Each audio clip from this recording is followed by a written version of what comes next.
आरक्षण के मुद्दे पर सुप्रीम कोर्ट ने आज एक बहुत महत्वपूर्ण टिप्पणी की है।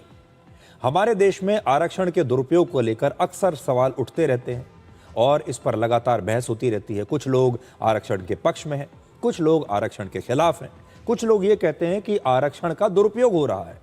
अक्सर ये सवाल पूछा जाता है कि अगर कोई परिवार आरक्षण का लाभ लेकर आर्थिक और सामाजिक रूप से अब प्रगति कर चुका है, आर्थिक रूप से अब वो सक्षम हो चुका है, तो क्या उसकी अगली पीढ़ी को भी आरक्षण मिलना चाहिए?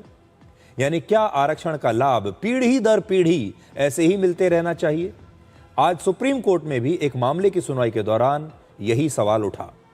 कर्नाटक के एक 29 साल के युवा के आरक्षण के मामले पर सुप्रीम कोर्ट में सुनवाई हो रही थी और जस्टिस BV नागरत्ना ने कहा कि अगर माता पिता दोनों IAS अधिकारी हैं तो क्या उनके बच्चों को आरक्षण मिलना चाहिए?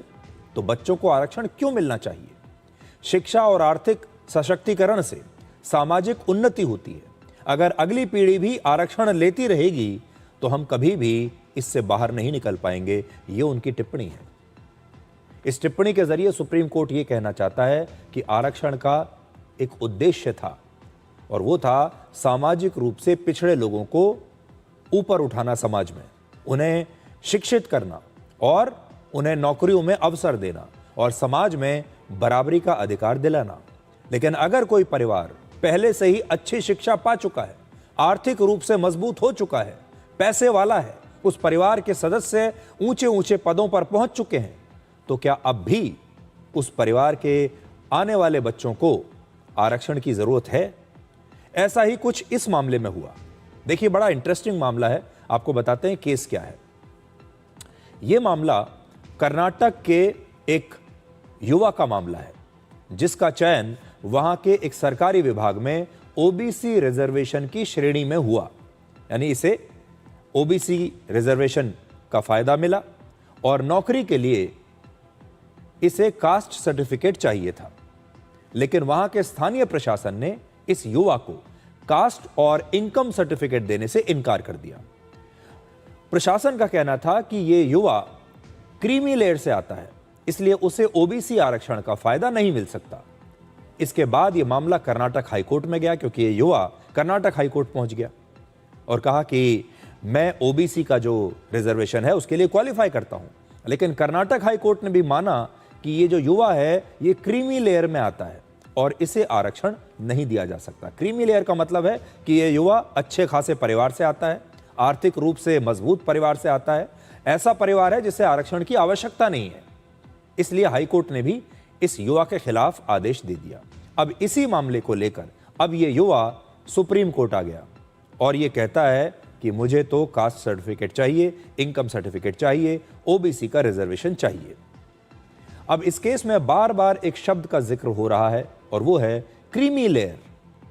क्रीमी लेयर के नियमों के मुताबिक OBC आरक्षण का फायदा उसी को मिलेगा जिसके परिवार की आमदनी 8 लाख रुपए से कम है।